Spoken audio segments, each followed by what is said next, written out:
In this video, I wanted to cover some of the features of the Oliver. This is an Oliver number 9. So when you get your Oliver home after your exciting find and purchase, there's a few knobs and levers that you might not be accustomed to. It's a little different than some of the machines out there. So let's go over some of the basics. Hopefully your ribbon vibrator is intact and has everything on it. And on the 9s and up, these had a color selector. And that's that little button there.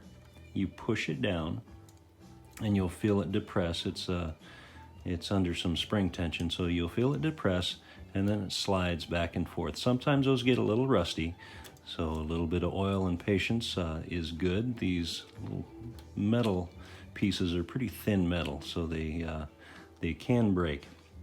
So be careful with that. But that's your ribbon selector.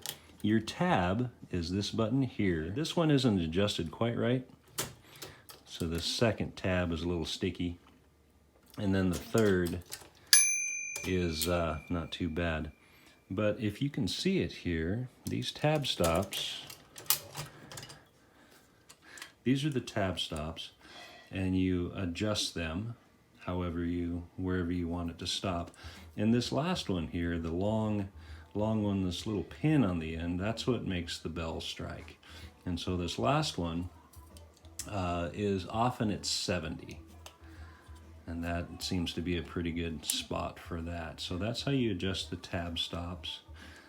And the right margin.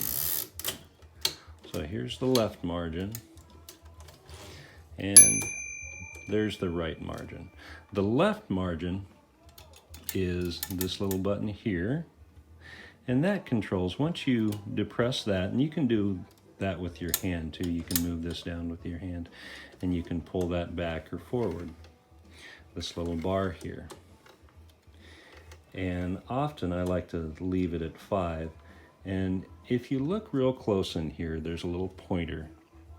And you'll have to, once you get your machine, kind of dust it off and look. And if you put that at 5, seems to be a good spot for that. So that'll give you a pretty even spacing, even margin right there. All right, so your backspacer. And then your figures move the carriage forward, and your caps move the carriage backwards. And there is a lock. On the 9, it's on both sides, and on the 2, 3, and 5, it's only on one side, along with your cap and figure key. So that locks it in capitals, and this locks it in figures. Hopefully that's working for you. And then, as I did earlier, to take the carriage off, you depress this lever and the right button, and that takes the carriage off. So onto the side here. Sometimes it's not real obvious, and oftentimes they're stuck. But the Oliver has a variable, and this is your ratchet mechanism. So as you turn your lever, your left-hand platen knob, this advances one space.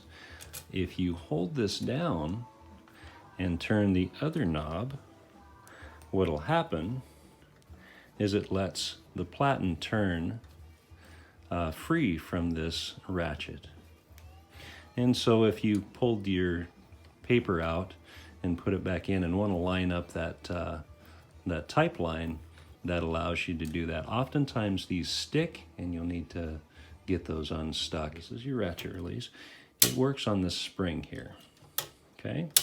And this lever, just next to the ratchet release, is to release it's on both sides, it's to release your feed rollers. So when you roll that forward, it allows you to slide paper in, and if it's crooked, you pull this lever on either side. It allows you to adjust the paper. Actually, if you put your Oliver in storage and don't use it for a while, I would recommend that you throw that lever forward and take the pressure off those feed rollers so they don't get flat. All right, if you're fortunate and this is still here, that's the extra nickel cover here, this little bar, and on top of that is a pencil holder. And so you unscrew your little nut, slide a pencil in there, tighten it down, lean it forward, and of course it makes a line on the paper. This lever right here controls your spacing. So if you pull it out and move it all the way to the top, it's 1, and then the second one down is 2 and 3. So that controls your spacing. And this one, this little lever down here, controls the ribbon direction. All the way to one side is one way, all the way to the other side is the other. And in the middle, there's a neutral, and that way the ribbons do not turn. So make sure you don't have it neutral, because what that does is it'll put a hole in your ribbon. The cotton ribbons work better than the nylon to prevent that problem with putting a hole in your ribbon. Well, that concludes the little video on what some of the different levers and knobs do on an Oliver. Hope this video helps. Thanks for watching.